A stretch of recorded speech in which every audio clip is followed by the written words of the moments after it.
할렐루야. 5월 18일 월요일 큐티 영상 시작하겠습니다. 오늘 말씀은 시편 18편입니다. 시편 18편의 말씀은 1절에서 50절까지 조금 긴 내용으로 되어져 있죠. 이 시는 다윗이 약 60대 후반에 기록한 그런 내용입니다. 다윗이 젊어서 고생을 많이 했는데 이제 왕위에 올라서 하나님의 말씀으로 정치를 잘 하다가 조금 노년에 큰 실수를 하면서 어려움을 겪습니다. 반란이 일어나는데 반란 중에 가장 치명적이었던 그런 반란은 아들 압살롬의 반란이었습니다. 워낙 그 규모가 컸고 또 다시 늙어가면서 사람들의 마음이 아들이 아마 왕위를 계승할 것이다 생각하면서 압살롬에게 너무나 많은 사람이 붙었던 것입니다. 다윗이 열세가 되었고 압살롬이 굉장히 많은 신하들과 군사들을 갖게 된 것이죠. 그래서 다윗이 급하게 도망갑니다. 신발도 신지 못하고 그냥 막 도망가죠.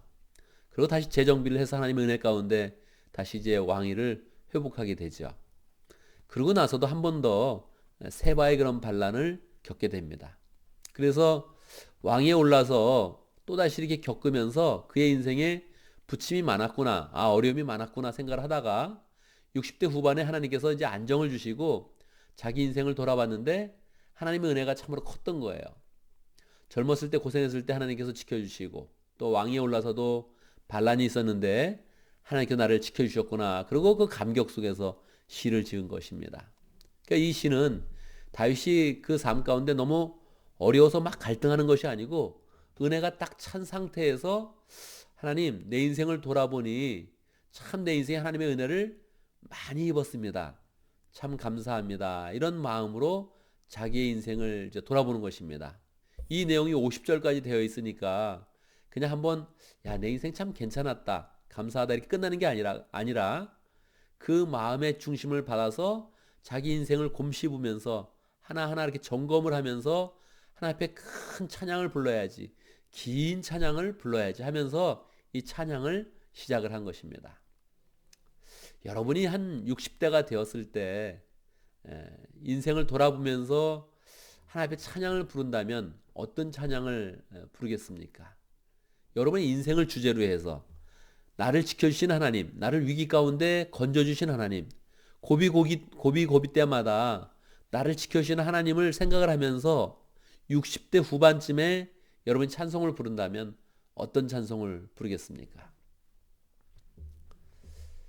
젊었을 때는 그 나이가 들었을 때 어떤 느낌인지를 잘 짐작하기가 쉽지 않죠.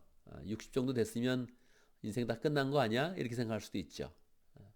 지금은 60대에 아직도 많은 일을 감당해야 되고 사실은 삶의 지혜가 더 무르익어서 그 인생을 잘 결산하면서 하나님 앞에 담대하게 서 있는 그런 다윗의 모습을 우리가 볼 수 있는 것입니다. 다윗은 60대의 그런 나이에 하나님의 찬양을 드리면서 첫 마디를 이렇게 했습니다. 나의 힘이 되신 주님. 자기 인생을 돌아보니 주님이 늘 힘이 되었어요. 근데 그 주님을 바라볼 때 고백을 하는데 이렇게 고백합니다. 내가 주님을 사랑합니다. 여러분, 이 고백이 참 귀한 그런 고백입니다. 젊었을 때 막 열정으로 하는 그런 말도 아니요. 가볍게 하는 말도 아니요.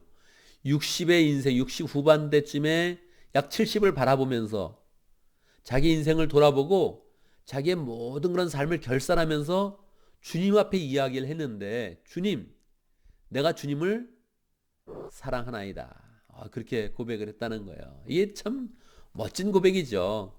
젊었을 때 그냥 가볍게 하는 그런 고백이 아닌 거예요. 인생을 결산해 보니 주님은 나의 힘이 되셨고 나는 주님을 사랑합니다. 그렇게 말하는 거예요. 왜 그래요? 주님은 나의 반석, 나의 요새, 나를 건지시는 분. 나의 하나님은 나의 반석. 내가 피할 바위, 나의 방패, 나의 구원의 뿔, 나의 산성이십니다. 이 가스펠송이 있죠? 그죠? 요 부분에 대한 그런 가스펠송이 있죠. 예.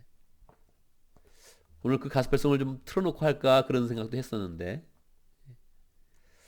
3절이요. 내가 나의 찬양을 받으실 주님, 내가 주님께 부르짖었더니 주님께서 나의 원수들을 원수들에게서 건져주셨습니다. 그래서 그가 주님을 사랑하는 그런 이유, 또 주님을 체험하는 그런 그 내용이 무엇이냐면 주님은 항상 찬양을 받으셨는데 왜 그러냐면 자기 인생 가운데 돌아보면 자기가 항상 어려움 가운데 부르짖었을 때 주님께서 그 원수들에게서 자기를 건져주셨다는 거예요. 자기의 위험이 어떤 위험이었습니까? 죽음의 사슬이 나를 휘감고 파멸의 파도가 나를 덮쳤으며 스올의 줄이, 스올은 이제 죽는 사람들이 가는 장소를 말하는 것이니까 죽음 또는 무덤으로 번역할 수 있죠. 죽음의 줄이 나를 동여 묶고 죽음의 덫이 나를 낚았다.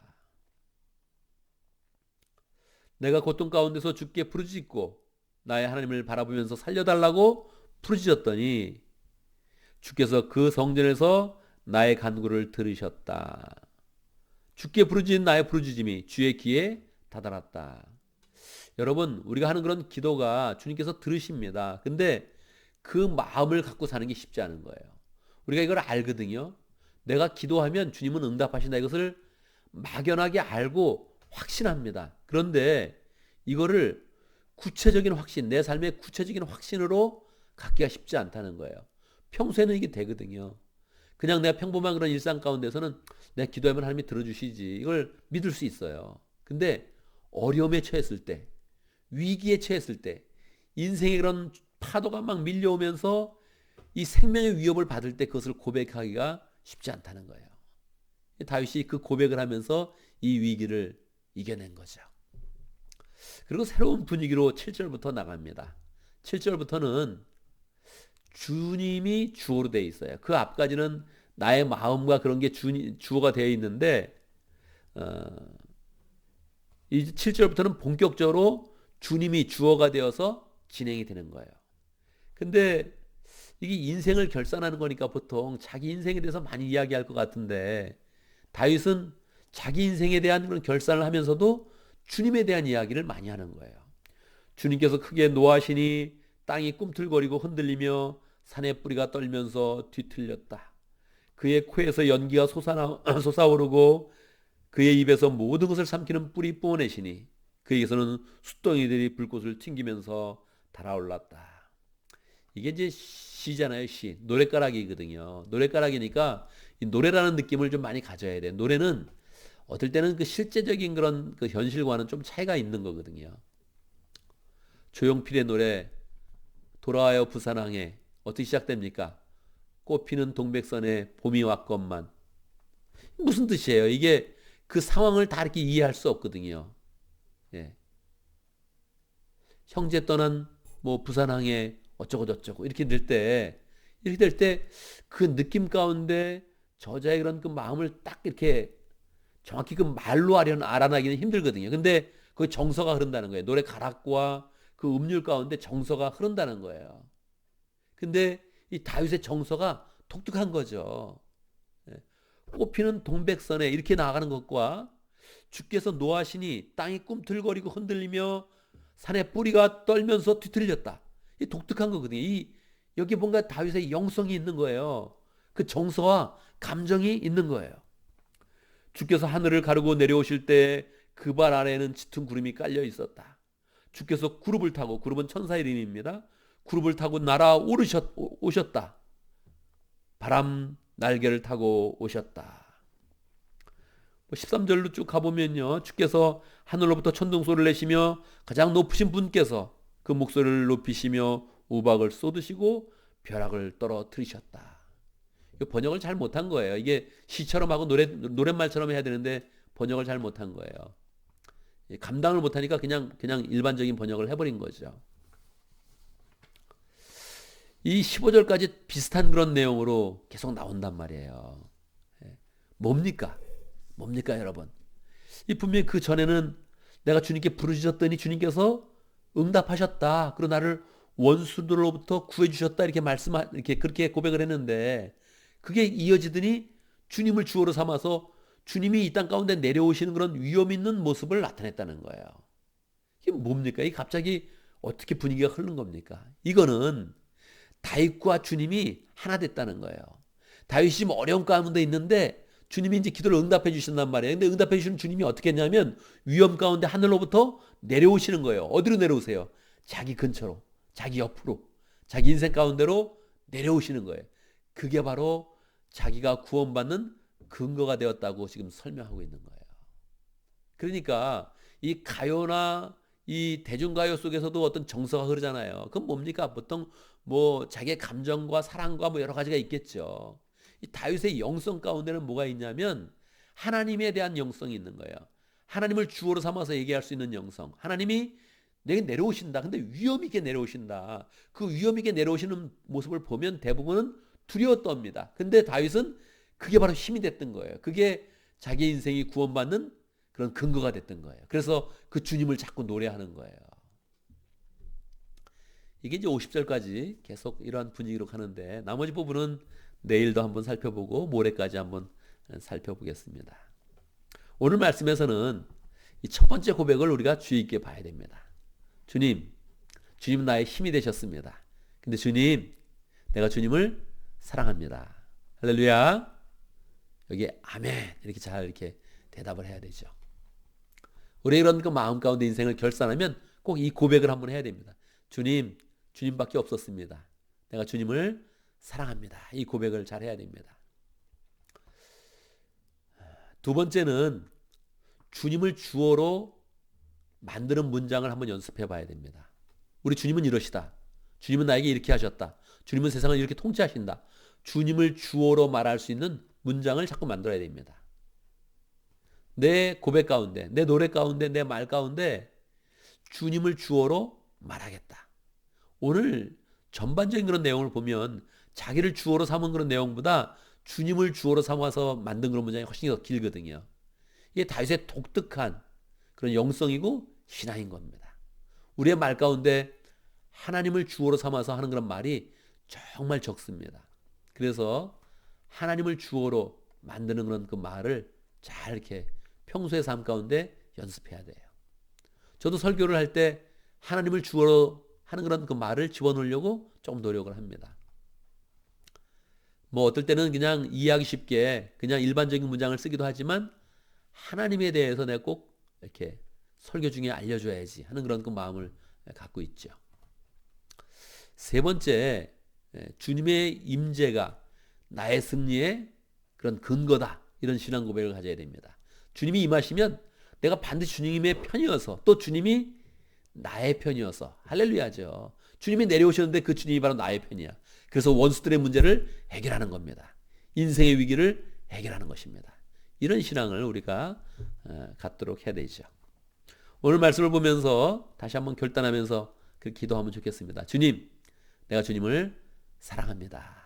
이 고백을 우리의 평생에 걸쳐서 하고 또 인생을 결산할 때마다 이것을 내가 마음을 들여서 감정을 실어서 주님께 고백하면 주님이 그것을 참으로 기뻐하시지요. 두 번째, 우리 기도할 때 코로나 문제를 두고서 기도하는데 오늘부터 이 캘리포니아 전체 코로나 봉쇄가 일부 풀립니다. 일부 소매점들이 이제 뭐 그 약간 격리 상태를 지키긴 하지만 그래도 많은 부분이 오늘부터 더 풀리게 되죠. 여러분도 알다시피 아직 코로나 문제는 미국에서 해결되지 않았습니다. 전혀 잡히지 않았습니다. 뭐 감소 추세에 있다 이런 말도 하는데 미친 짓입니다. 미친 통계입니다. 이거는 감소가 되긴 됐지만 너무 높은 곳에서 감소가 되기 때문에 아직도 10,000명 단위로 감염이 되고 있고 1,000명 단위로 죽고 있습니다. 아직도 그런 상태이기 때문에 이런 상태에서 이걸 풀 수 있다는 것은 정말 보건당국에서는 결정할 수 없는 그런 결정이죠. 그렇지만 또 인생이 경제 문제도 너무 중요하니까 또 풀어야 되는 문제가 있는 것입니다. 정치인들은 그냥 압박을 받고 있었던 거죠. 그래서 조금 더 하나님께 하여튼 우리가 은혜를 구해야 됩니다. 해제되는 상황에 다시 너무 증가되지 않도록, 확진자가 증가되지 않도록, 감염자가 막 늘어나지 않도록 구하고 또 하나님께서 우리를 특별히 보호해 주시도록 우리도 특별히 더 조심하면서 생활들을 더 잘 해야겠습니다. 하나님께 은혜를 구하고 하나님께서 이 코로나 문제가 잘 해결될 수 있도록 또 기도를 하겠습니다. 교회 부흥을 위해서 또 기도합니다.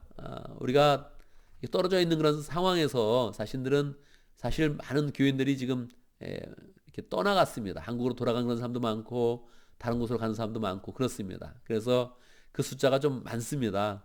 그래서 우리의 이런 그 마음 가운데 다 주님을 사랑하고 주님께 더 나아갈 때 주께서 우리에게 붙여주는 그런 영혼들이 더 많아질 수 있도록 그렇게 함께 기도하면 좋겠습니다. 제가 한번 기도하고 여러분이 또 이어서 각자 개인적으로 기도하는 시간을 갖도록 하겠습니다.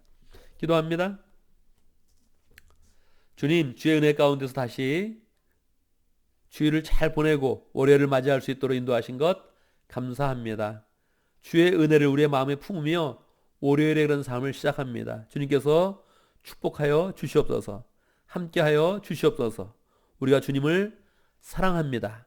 늘 이 고백을 하면서 주의 은혜를 더 풍성히 누릴 수 있도록 인도하여 주시옵소서. 하나님, 우리가 세상을 살아가면서 어려운 일이 많아도 주님께서 우리 편입니다. 주님께서 우리에게 임재하시면 우리는 늘 든든하고 주님이 우리의 방패가 되시며 산성이 되어주십니다. 하나님 아버지, 코로나 바이러스 때문에 아직도 세계가 신음하고 있습니다. 미국은 더욱더 그러합니다. 국리를 여겨주시고 우리를 불쌍히 여겨주시고 하나님 주님이 막아주시옵소서. 백신도 만들게 하시고 치료제도 만들게 하시고 그때까지 또 주님의 품 안에서 안전하게 보호를 받을 수 있도록 인도하여 주시옵소서. 경제가 참으로 어렵습니다. 하나님 경제도 주님의 손 가운데서 다시 일으켜 주시고 하나님 주의 손길이 있을 때마다 우리가 주님께 온전히 감사하며 주의 은혜를 찬양하며 주님에 대한 사랑을 더 풍성하게 고백할 수 있도록 인도하여 주시옵소서. 하나님의 교회가 하나님 어려운 상황에 있다고 우리가 가만히 있지 아니하고 영혼을 향해서 관심을 갖고 사랑을 베푸는 그런 가운데 또 새로운 영혼들을 만나며 사랑이 필요한 그런 사람, 하나님의 복음이 필요한 사람, 구원의 역사가 필요한 사람들을 잘 만나며 변화시킬 수 있도록 축복하여 주옵소서.